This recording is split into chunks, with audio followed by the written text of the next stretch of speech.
joining today's webinar. Today, we have a really exciting event for you. Our event is sponsored by VistaVu, and we will be talking about how to accelerate acquisition integrations. And we have some great folks on the line today. First, we have VistaVu's Tony Balasubramanian. Now, he said I could call him Tony B, but I wanted to try it. Tony, how did I do? Did great, thanks. Okay, so Tony is the VP of Consulting and Growth at VistaVu. Tony has more than 30 years of experience working with businesses in business transformation across Canada, the US, and around the world. We also have Russ White, VP of Technology Engineering from Allied Universal, with us today. Russ has been leading teams in leveraging technology for 30 years as well, having worked at places like Bell Helicopter and Accenture. I'm going to let both men introduce themselves and their companies, but I will say that Allied Universal is a leading security and facility services company in North America with revenues of over $7.1 billion. And the company has successfully acquired and integrated 8 companies and actually just completed their 9th acquisition, which we'll talk about today. But this really gives you an understanding of the breadth of their experience and sets the stage for what a great conversation we're going to have today. Russ will be able to discuss how the company has accelerated acquisition integrations and some best practices for successful growth. And we're going to hear from VistaVu and understand the role they played in those processes. So first of all, welcome to both of you. Thank you for joining me today. And I want to start off by Russ, letting you go ahead and tell us a little bit about Allied and yourself. Okay. Yeah, so like she said, my name's Russ White. I'm from Dallas, and our headquarters are here in Dallas. And Allied Universal, actually, with the acquisition that Danelle was just talking about, is now an $18 billion private company. We have over 800,000 employees worldwide in 90 countries. And we basically provide security services with the purpose of securing customers, property, and people in both the guarding world, event management, like things for stadiums and those kinds of things, as well as technology. And the group we're talking about today is really the one I work for, which is the technology services. So we go by Allied Universal Technology Services. And we grew by acquisitions. And actually, I came from an acquisition called Secure9 Systems. It was founded in 2012. And then in 2019, we were about a $70 million company. We had about 300 employees, and we were acquired by Allied just as part of our startup plan. And they had about 4 groups that did what we did. So we reversed integrated them into our systems and processes. And then since then, we've acquired 5 other companies and integrated those into our systems. And as we just talked about, we acquired G4S in the last 2 weeks, and they have a group that is about the same size as we are, which will get us to about $400 million in revenue. So I read that this is actually making you guys the largest security company in the entire world. Yeah, the overall Allied Universal will be, I thought, and I noticed it said 3rd largest employer in North America and 7th largest in the world. So yeah, Allied is definitely a very large private company. Okay, thanks for that, Russ. So Tony, I want to turn it over to you so people understand VistaVu and your background. Sure. My name is Tony Balasubramanian, and as you said, Danielle, thank you. VistaVu is a technology solutions business. Our really primary purpose is to help customers leverage technology to serve their business in whatever way is appropriate for the technology. We work with a couple of different publishers. We work with SAP, we work with Dell Boomi, and we have some of our own IP that we provide to our customers to solve their business problems. We're about 60 people all across North America. Our customers are a mix of industrial field services, pharma, security, and energy services as kind of the primary focus areas. We also have customers in retail and in other areas. And my background is really as the VP of Customer Growth and Consulting, which is about the people who serve the customers to implement, change, modify, and enhance the products that we sell in support of whatever those customers' needs are. Terrific. So with that, I want to turn over back to you, Russ, and I want you to take us a little bit. You talked about it a little bit when you introduced yourself and Allied Universal, but really take us through the company's growth strategy. I mean, 9 acquisitions is a lot, and that's integration there is not, it's not an easy thing. So can you just talk a little bit about that strategy? Was that the strategy? Was the plan always to do organic acquisitions, or well, go ahead and answer that, and then I'll go ahead with the next question. Okay. So yeah, both Securidyne, where I came from, and Allied Universal in general use acquisitions as a primary growth mechanism. It's especially important when we do a footprint because we have branches that have to serve customers locally. So through an acquisition, you can get into markets and things like that a lot easier than trying to organically grow, in a specific market. So what we do is try to acquire in areas where we need a footprint and then try to go organically from that point, right? And that's true both for Allied and for the AUTS divisions. So I would say both of them are part of our strategy. Securidyne and Allied, like I said, we're both strategically created to do acquisitions. So for us in the technology group, we made sure that we had very scalable platforms up front. It might not be something that a small company would do that had 50 or $70 million in revenue, but it was definitely something you'd want if you were trying to scale fast, right? We try to leverage cloud solutions as much as possible as well, so we don't have to worry about those types of issues, and really just focus on being able to absorb the companies into our platform as fast as possible. So why has acquiring companies worked? What have you guys done to make that a successful model for your firm? Yeah, sure. So one, we're a little bit picky about what we acquire, right? So our goal is not to rescue a company that's having lots of issues, right? Because it's hard to integrate a company that is struggling just to operate on its own, right? So when we go into a new area and we want to get an acquisition in that area, we're looking for a good company that has a good reputation, a good market share, and we're willing to pay for that, right? So now that's just about taking that company and figuring out how do I take what they're using, their data, their processes, and get them integrated into our systems without destroying it in the process, right? And that's always a key piece of it, just making sure when you're moving them across that you understand what you're doing, you understand what the impacts will be, especially in our business, because so much of it is people, right? Our products are really installation technicians, service technicians, project managers. So if you buy a company and all the people leave, you've bought basically nothing but a building. What kinds of challenges have you faced along the way? I hope it wasn't any of the ones you just talked about in terms of people leaving and things like that. But what other challenges have you faced? Yeah, there's always places where there's just not somebody selling a company, right? So we bought companies as little as $5 million in revenue and as much as 50 million, which, in our group. And then of course with G4S, the almost 200 million. So just understanding the differences and the issues that you're going to hit with those different size companies. Do they really have processes in place yet, right? Or are they just trying to grow? Is the owner the one who's the primary driver for sales or the key driver for operations, those kinds of pieces of it, right? And so, you hit uniqueness in each one of those depending on the culture, what their history is. A lot of them are family run, so you have to deal with unwinding kind of a family culture in those. In some cases where they've just ran it, everybody when you acquire them has a completely unique compensation plan and all sorts of crazy stuff that the owner put in place for that person, over time. Well, we can't do that with a bunch of different people. So you have to kind of walk through that, understand what's there, get things standardized, make sure you're being fair to the people, but being smart on the business side while you do that, right?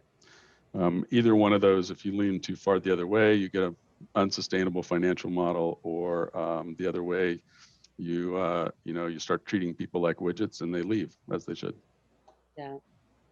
So, Tony, I want to ask you, how did your relationship with Allied Sure. start? So Allied came to us, or Securidyne came to us before it became Allied, as a result of our own acquisition strategy. We acquired a company that was providing services to Russ and his team, and the relationship grew from there. So that's how they became a member of VistaVu's family of. Then from our side, the reason we had the relationship with the company they acquired is we had a single point of failure for support of our SAP systems, which is common when you're small with those systems. And he left, right? I Go want ahead, you to just explain what that means. We have a lot of people on the call today. Just want to make sure they understand it.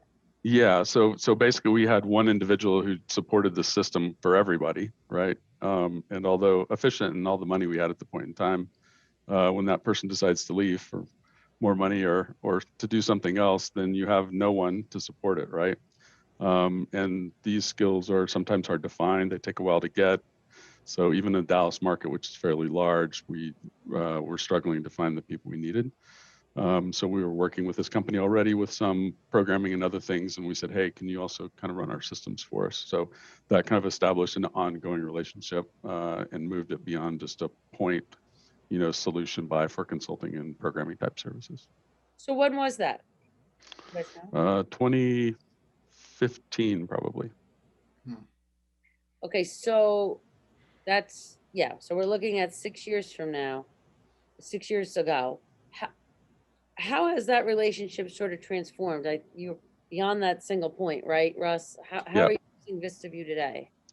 Yeah, and so they're a critical component of our integration strategy, right? One of the things that we do is implement our systems as quickly as possible with the integrated company, right? So we can pull them onto them.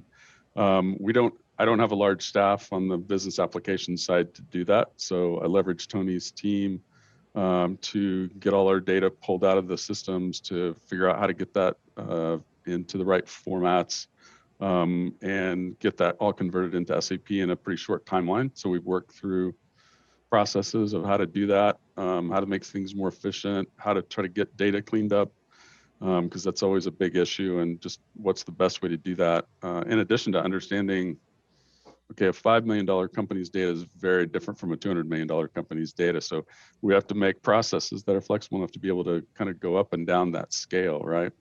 And so that's been part of the challenges as we get different companies and we've acquired them, is just making sure we can scale those things up and down and figure out how to get that data in. So Tony, is that something that you kind of encounter a lot? Yeah, so VistaVu has organized our business into handling support for clients and handling consulting for clients. So I look after the consulting side of that equation. And I have a colleague, she looks after the support side of the equation. And the reason we do that is both those things require focus to serve the client's needs. And so on the consulting side, the goal is to provide flexible, rapid staffing that's kind of like an accordion that can grow and shrink and support a client as their demand comes up, and as it fades, kind of gets out of the way to let standard operations go. So Securidyne or Allied uses both sides of the house at VistaVu. So they have dedicated support people who focus on getting to know the business, helping enhance the system, and then the consulting team rapidly assembles around the various projects associated with the integrations as they come up, which, as you might imagine, because technology is part of the deal but not necessarily the driver of the deal, we react to the needs of Securidyne as they come up, or Allied as it comes up. So I think we try to be flexible, and the way we do that is we don't have resources working in support who are then pulled off to work on projects, letting that ball drop.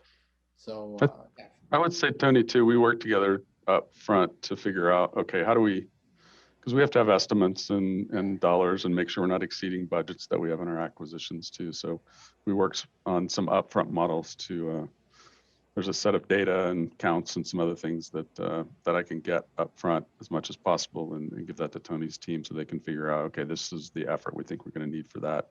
Make sure that fits in the budget. So we're not spending as much time up front as we were initially, for sure. Oh yeah, yeah, for sure. There's agreed to models that have been kind of established to help us understand, okay, this is what our customer is dealing with in terms of constraints. And what constraint could be a timeline, it could be budget, it could be volume of data, it could be access to data, it could be quality of data.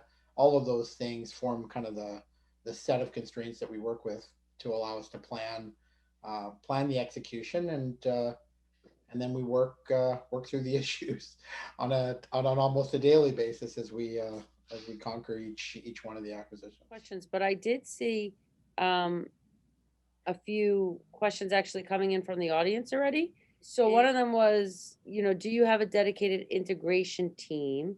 What tools like checklists do you use to manage all tasks? Kind of jumped out at me a little bit because I think that people want to understand, like you were just talking to a little bit, the process. And I think I'm hearing that it's pretty flexible depending on what the client needs. But maybe you guys can kind of talk through like what that sort of looks like for you, Russ, or Tony. You're seeing this all the time. For you? Yeah, I mean, we use a lot of different checklists as a part of the integration process, right? So, and I'm accountable for all of it, not just the system side. So I do all the integration across everything with various teams, obviously, and other functions that do that. So, but we have tools that we do data gathering in up front to gather as much as we can on site, typically just trying to understand business processes and tools and systems and people and roles and all of those things, right? Because everybody's a little bit different. We don't all have standard roles. And so just understanding what everybody's job is a little bit of a feat unto itself sometimes.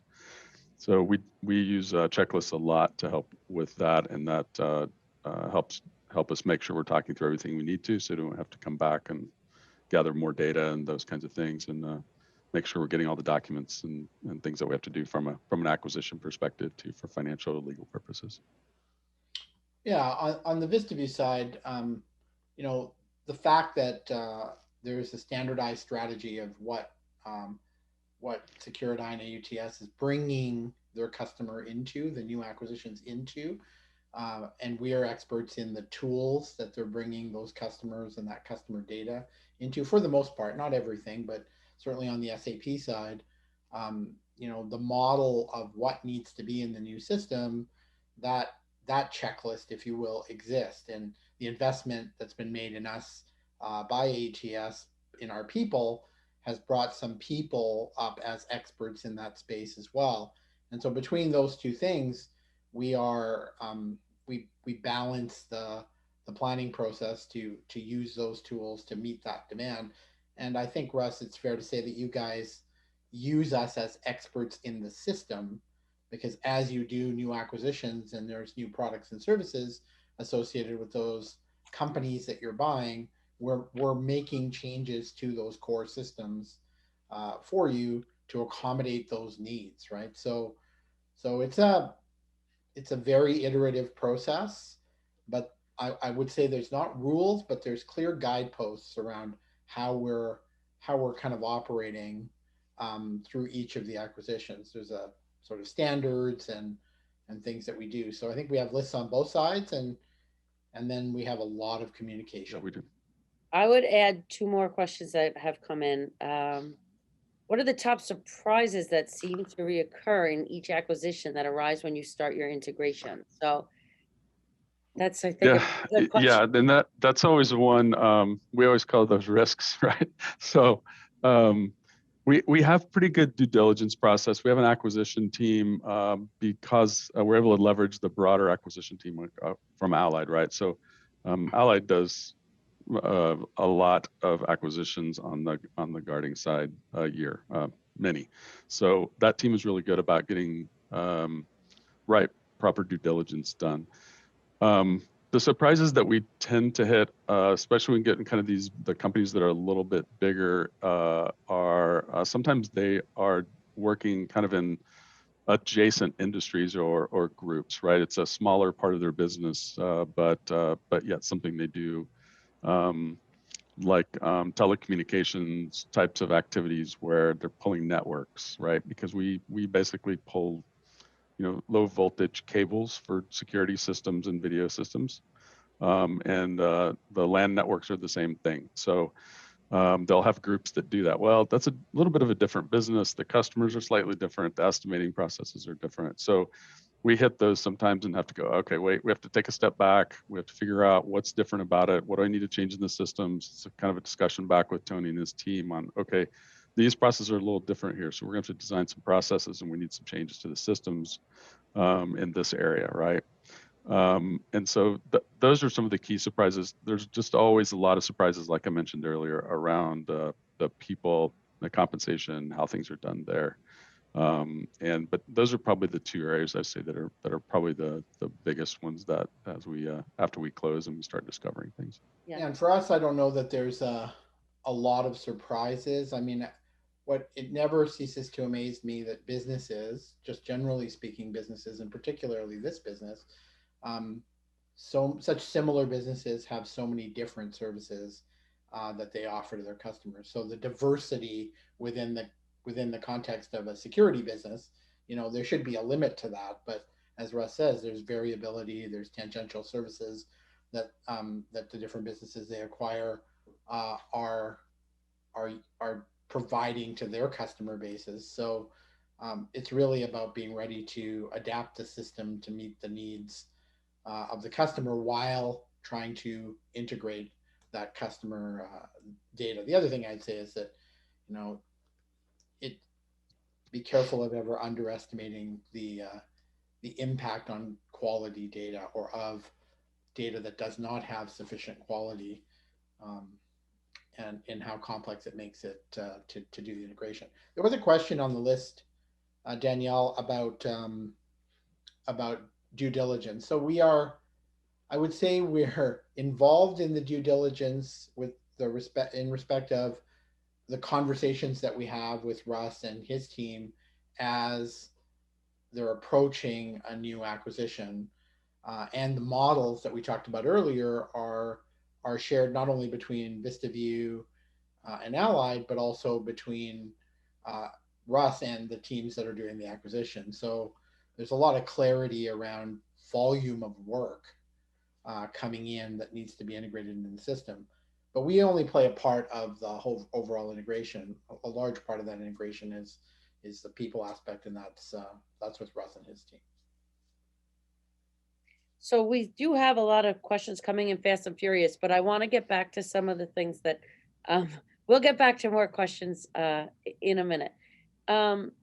So Tony, just staying on you for a minute and talking about your relationship with Allied. When the acquisition happens and you guys are brought in, what are some of the challenges that you see and what are the things that you're looking at?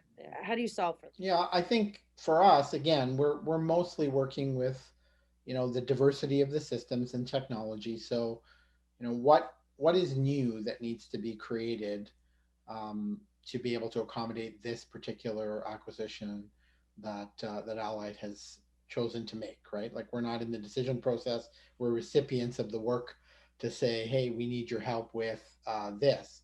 So adapting the systems is a challenge because configuring and reconfiguring large scale technology takes time, right?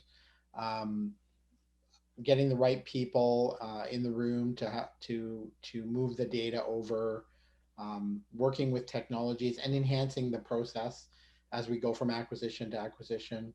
Those are really the challenges, and then the accordion, right? How much time do we have? How do we apply the resources we have in the best and to the most effect to get the new acquisition stood up in the context of the systems? And I would say it's become a pretty standardized set of discussions. So there's less surprises for us than I imagine there are for Allied and Russ. But I think the key for us is remaining flexible and not getting inside our own heads about what is the way it's going to work, because the way it's going to work is going to change to accommodate meeting the business's needs, and oftentimes that changes kind of mid process, right?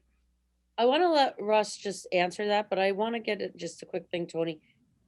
Obviously, I think it depends on the acquisition, but what's a timeline look like? What's a time frame for, It is totally variable okay, based on the requirements Russ gets from his leaders. But sometimes we're talking about acquisitions months in advance because he knows it's coming, but we don't have clarity about when, right? Other times it's weeks in advance. So it really depends on the volume of data, the quality of the data, and how much change needs to happen to the core systems that Allied uses to accommodate that new acquisition's requirements. So yeah, I think if you push it to Russ, I think he can. Yeah, I He would can. say so. I mean, generally the systems go live is a critical part of a lot of the pieces, right? So we try to do the go lives quickly as 60 days, maybe as far out as maybe 120. I have to kind of negotiate once I get past a certain point there, but like I said, it depends on the size and complexity of it, but we do it fairly quickly. Definitely trying to get pretty much everything done in the 6-month time frame. Yeah. so Russ, I would stay with you for a minute, just talking about, obviously VistaVu is a partner of yours and it helps you get things done, but can you just talk about how, when you hear Allied, such a huge business, I think some people may feel surprised that you do have to work with all this, well, all these, that you outsource and work with other companies to get things done because they think that you and your team can do everything in-house. Can you just talk a little bit about um, how your partners help you in general deliver on your initiatives, VistaVu and beyond a little bit? Yeah, and I think so. VistaVu specifically, well, one, the advantage of using someone external like that is that they can scale if we need it, right? And so we definitely do resource planning with Tony when we can. Sometimes we have a longer range on that than we do other times, but do everything we can to communicate what's coming so he's prepared for that. And if we think we're going to need a ramp up in resources or ramp down in resources. Our acquisitions, especially last year with COVID, which caused a delay in some of the acquisitions, they kind of got on top of each other from how quickly we acquired them, kind of one after the other. And so the timing is not always optimal as to when we can close on it, right? So that's the key thing we have to watch, because sometimes we might have 2 or we've had 3 going on at once, and that gets to be a challenge. And that's one of the things that Tony can really help with, is being able to scale some people up there, and we can divide the teams up. We also don't have, well, I would say a lot of the resources that work on the integrations are the people that own the areas, right? So they have day jobs and integration work to do. And so in many cases, we need supplemental people on those teams, depending on how big the acquisition is. There is one on there, if you don't mind, Danielle. I can answer pretty quickly around.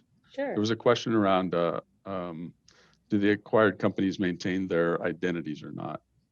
And that is a critical, that's a critical strategic question. And there are definitely 2 different philosophies on that one.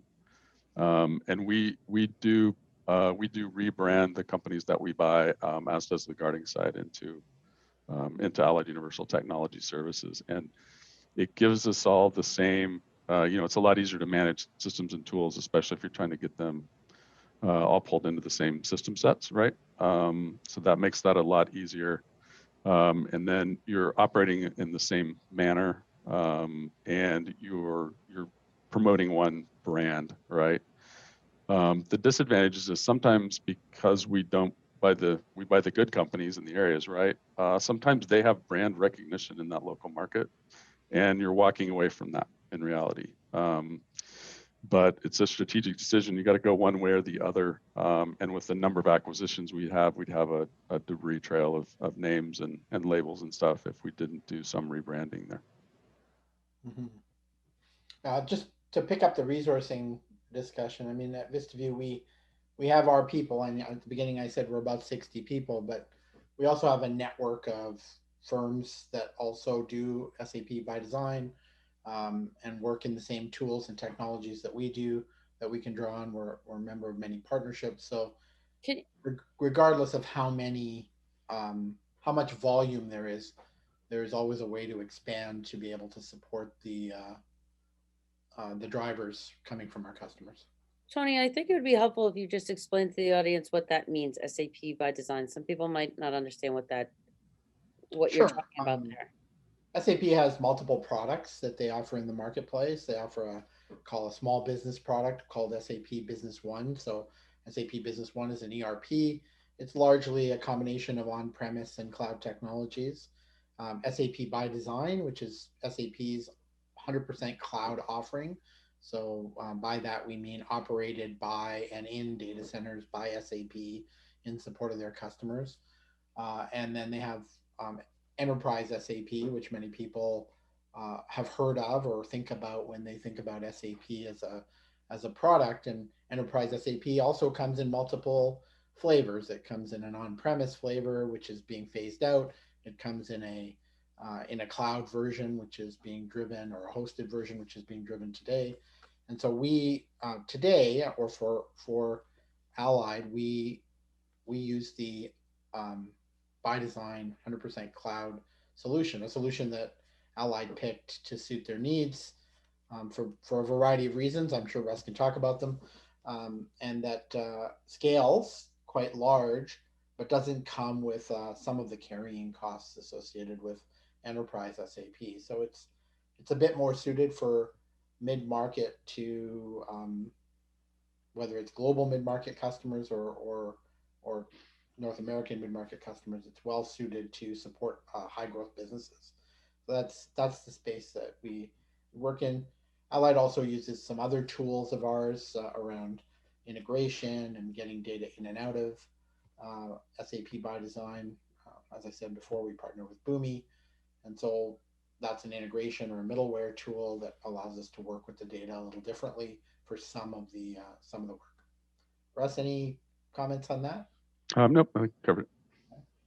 Okay, so I just want to take one step back about just talking about technology in general. I was honestly on a call today, just a non-tech company, just talking about how important technology is becoming and how they're starting to try to use technology. It's actually a company that invests in technology, but how that company in and of itself is going to be trying to use technology to make investments and use big data and all kinds of AI, machine learning, to try to just make their company more efficient going forward.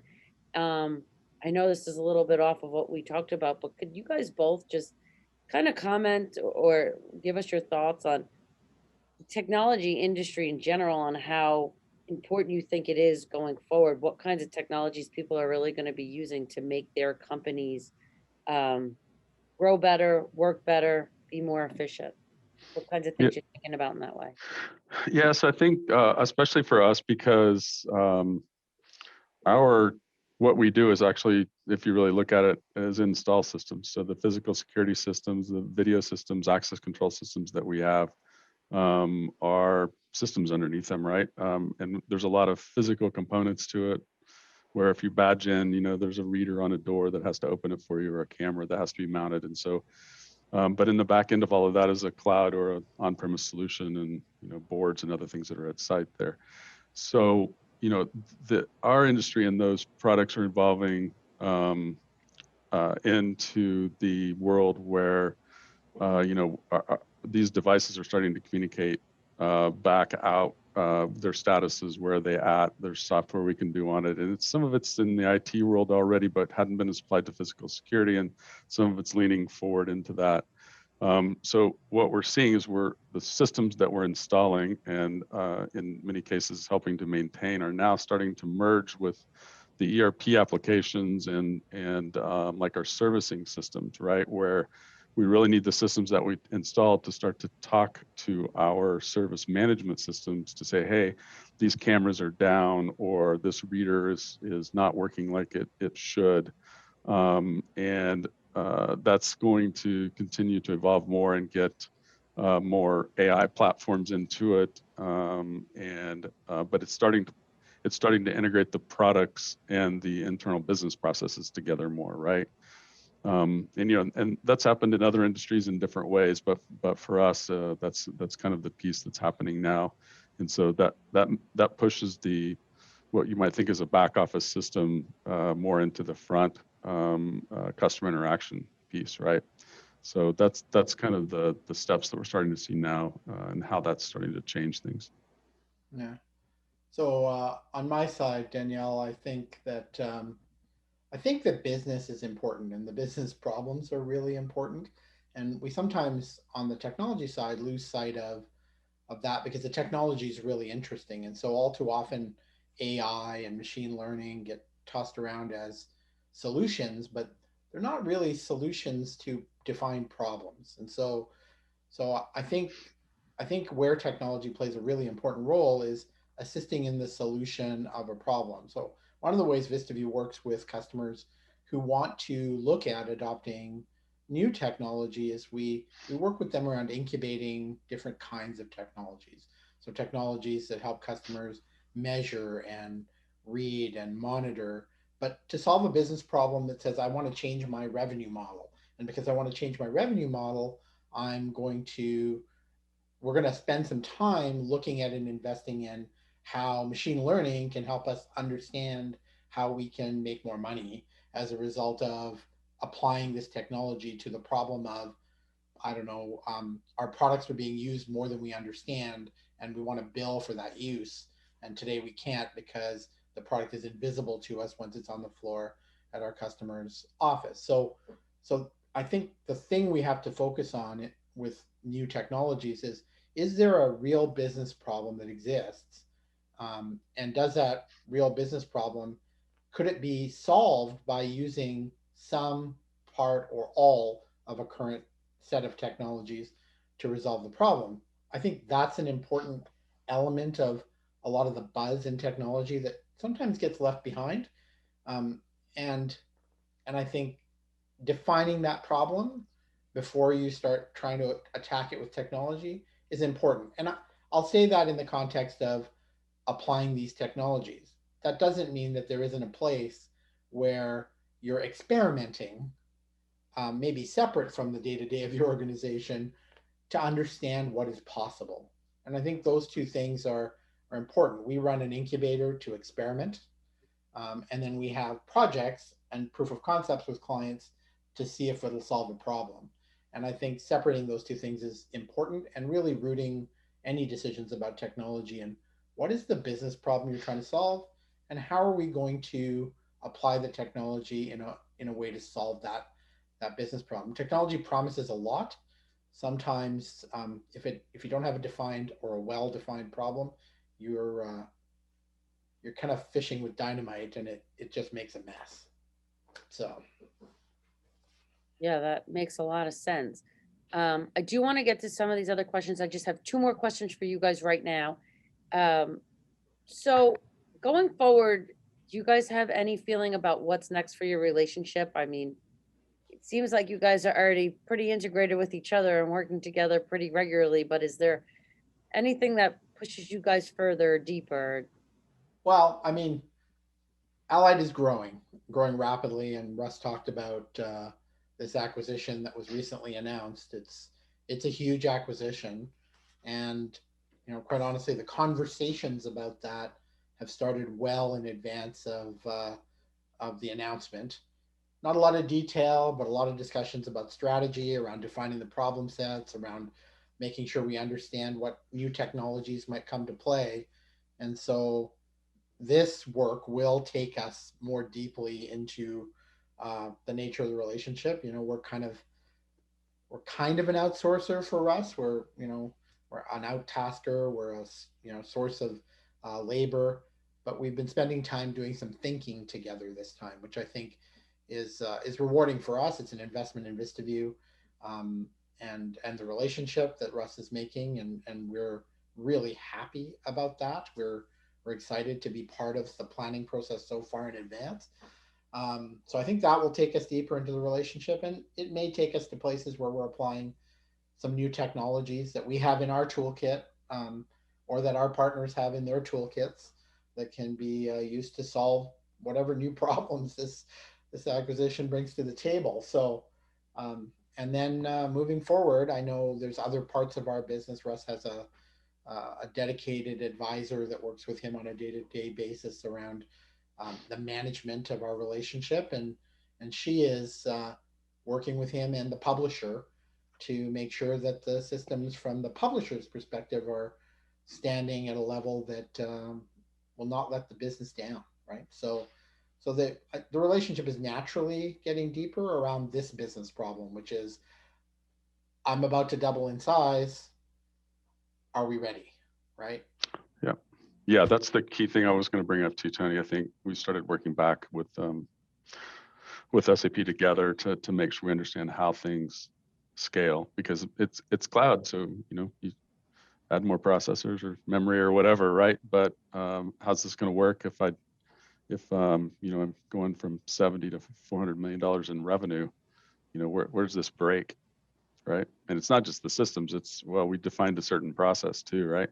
We didn't leverage all the system capabilities sometimes. So that's another area we've been talking about of, okay, where do we need to go back and say, all right, there's functionality and capability and automation here. We just didn't do it before because there was one person doing it, and now there's 5, and it looks kind of linearly scalable if we don't do anything about it. And we don't want that, right? We always want more leverage from a headcount perspective. So what can we do to get that more automated with capabilities that are there, we just haven't used it all? So Russ, I'd ask you one more question before I get to the rest of these questions on the Q&A. Can you give us any best practices or lessons learned from being a high growth company? I know it's a little broad. Yeah, probably. I would say, so, when we were Security, we had an acquisition strategy and we had an acquisition plan that was very detailed. It was fairly long though. So we had really about a year or so, and then even some activities that would happen after that. It was very thorough, but that's very long. And one of the benefits that we got from Allied as a culture and the founder and everything is acquisitions that go slow aren't necessarily better, right? And it's proved out. I didn't really believe it before, so I was given some challenges to say, hey, you need to get these systems in whatever it is, 60, 90 days or whatever it was. And that's just not the speed that we were going at before. So we went a little bit slower and drug our feet on some things. And then as I started to notice that, okay, well, that's just dragging things out for the employees of the acquired company, right? They're not sure what's going to happen. They're not sure what the systems are going to be like, and it just builds more doubt. It builds more distrust that they don't know what's going on. No matter how much you communicate, right? The longer it goes, the more difficult that gets. You have attrition problems if you're not careful, right? And again, the people are the assets, right? So it doesn't work. So speed is a benefit. You're not going to get everything right. Right? When you go fast, make sure you got the critical items, but you're not going to get everything 100% right. And our previous methodology was trying to do that and design that to get that 100% right every time. And we just had to back away a little bit from that and understand that, make sure we have a good support plan in place and we know how to fix problems quickly, and that we're communicating constantly and every day with the site that we've just gone live with, so that we can get the problem fixed and out of their way, right? And I would say that's probably the biggest lesson that I've had is don't be scared about that. Of speed can be your friend. You're still making trade-offs if you're going slow versus fast. Interesting. Okay, I'm going to ask you guys some of these questions that came in from our audience now. So the first one, Russ, does Allied have a broad thesis? How does recurring revenue play? Yeah, so we have recurring revenue for sure. A couple different areas. One, we do sell service contracts and maintenance contracts to customers, just like you might get on an appliance, right? That's kind of prepaid, and then we make sure it runs for however long it is. And then we also sell services like monitoring services, again, like you would have in your house on your alarm system.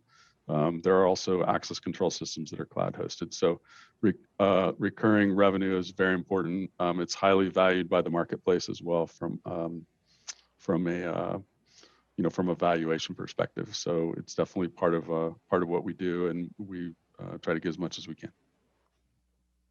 Okay. Does Allied have a centralized M&A team, or are divisions running their own deals? Good question.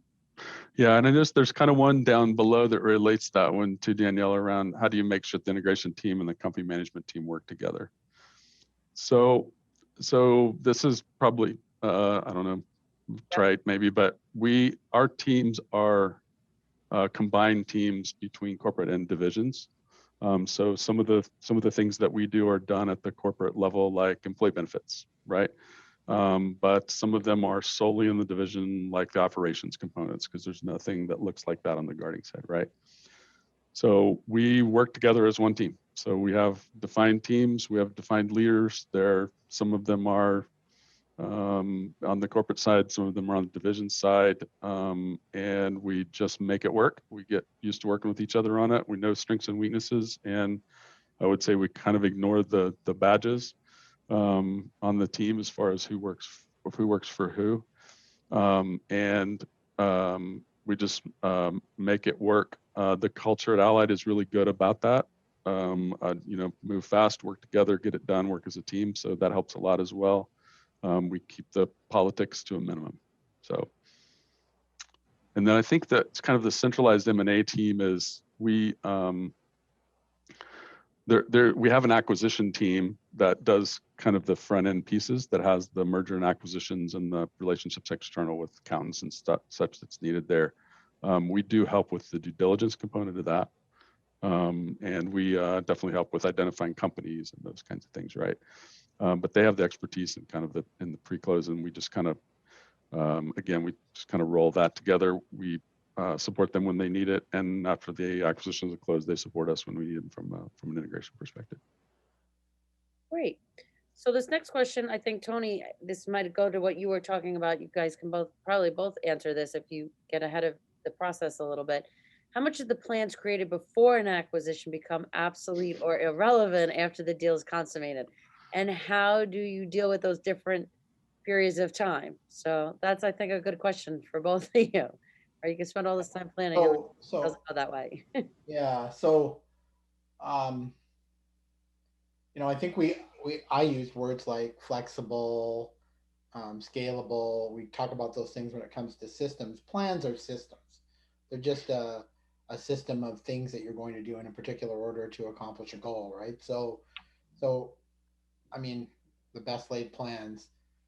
We've learned through the series of acquisitions that we worked with Russ on that, you can have a plan or you can intend to do it this way, but sometimes you have people issues, sometimes you have technical issues, and so those plans just need to be adapted. I think one of the biggest lessons through all of this that we've learned around the planning process is that just get it on the table as soon as possible around what issue you might have or we might have as VistaVu, as a supplier of services and a partner to Russ, because we'll work through it, right? It's to kind of take away your disbelief and maybe your fear that you might have to say no about something, because it's better to get all those things out on the table as that issue is emerging than it is to deal with the consequence of not talking about it. And so as our relationship has matured, as we've done more work together, that's what's allowed plans to adapt. And then what I say to the folks inside VistaVu, because we have our own model for how we work with our customers, right? We believe it's the right model. We believe we can deliver, a certain level of quality if we do it this way. And so we have our own internal resistance when plans change. And the way we tackle that is to tell people to suspend their disbelief. Trust in doing the right thing for the customer and make the best decision you can make at the time to solve the problem.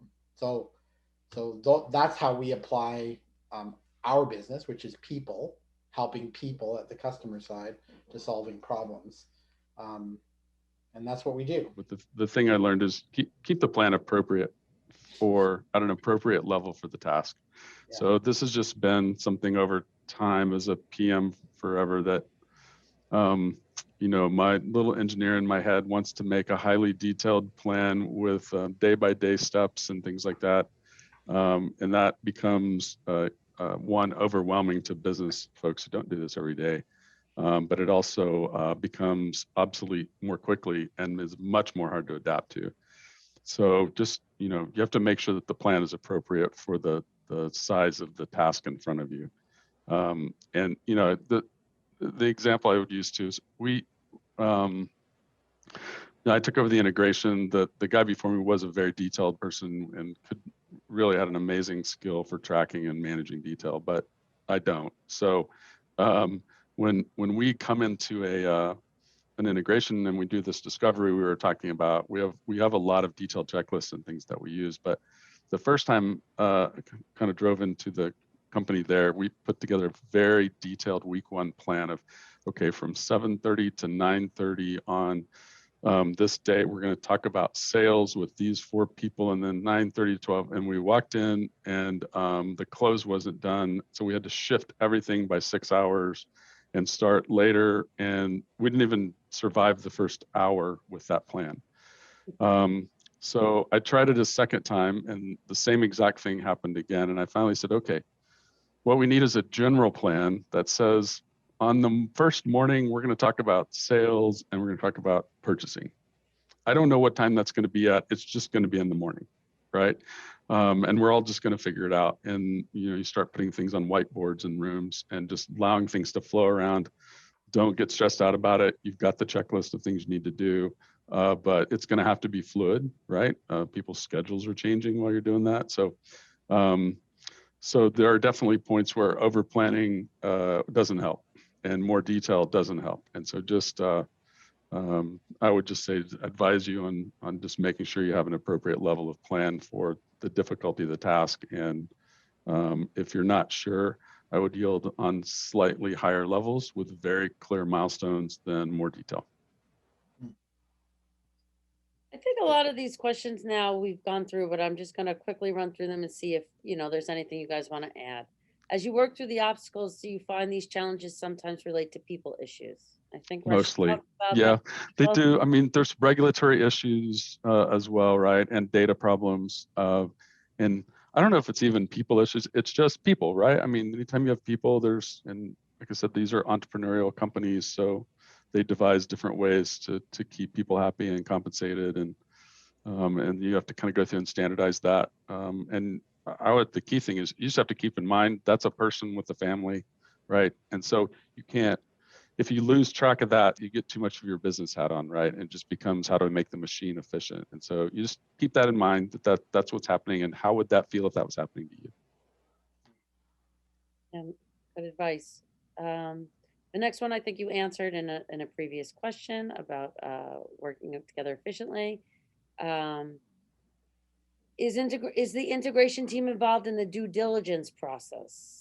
Yeah, so we definitely do some, because we bring some expertise that the acquisition team doesn't always have on business processes. And again, it depends on the complexity, how big the company is, how much we do. But we have done all sorts of different levels of due diligence before, just to make sure we know kind of what we're getting into. So. Okay. And then this last one, I think, you know, it could be for really either one of you. Do you have a standard integration playbook, or is each one unique? I know we've used the word flexible a lot here today, but Russ, why don't you go ahead, and then Tony, why don't you go ahead? Yes and yes. I don't think it's an or. We do have a standard integration playbook. We typically walk in, there's 10 or 15 key milestones in an integration. We try to have those laid out and understood, you know, before we get started with the integration up front. And then you find what's unique and you adapt the area. And what you usually see is that certain areas of the playbook get a lot easier. Compliance, maybe licensing is already there. We already have legal entities in that state, or whatever that is, right? So that whole work stream might just go away because it's done already. But another area, you know, like you find an area of the business you just didn't realize was different. okay, well, now that area is going to get more complicated, right? And you're going to need to think about that a little bit more, understand what's unique about it and how you're going to adapt that. So, Yeah, and I mean, I've done post-merger integration work over the course of my career in Big Four firms, and it's great to start with a playbook because it gives you ideas of the areas you need to handle. But the reality is, most of them are pretty unique because they involve people and technologies and customer data and surprises and different values that the businesses is trying to acquire. So, as I said earlier, it's typically guideposts, not rules. And I think the quality of the relationship you have with the various parties that are in the work that you're doing allows for contextual decisions, right? And we make a lot of contextual decisions, and you know, Allied allows us to interact on an almost daily basis when we're in the thick of it around kind of the context of the different groups and what they need, right? People will use buzzwords like agile. What it really means is you're communicating a lot yeah. all the time about everything, right? And so that process of, checking in with each other on a regular basis means that things work more smoothly. And one of the things that we do with many of our customers, but we do not do with Allied, is that we funnel all the communication through a single person, like a PM on one side and a PM on the other side. The models that we use actually allow broad communication and have that person in the middle just record everything, so we know what decisions are being made, which is a bit different, right? We're a little less structured because everybody involved in the process understands the contextual issues. And it's more culturally aligned with how we operate too, I think, Tony. Yeah. And I would say too, your playbook can be more standard. Our playbook's more standard because we're acquiring companies that generally do the same thing. If we bought a boat manufacturer, our playbook wouldn't be good, right? Yeah. I think we're out of time. Russ, congratulations and good luck on the G4S acquisition. Thank you so, so much for your time and your insights.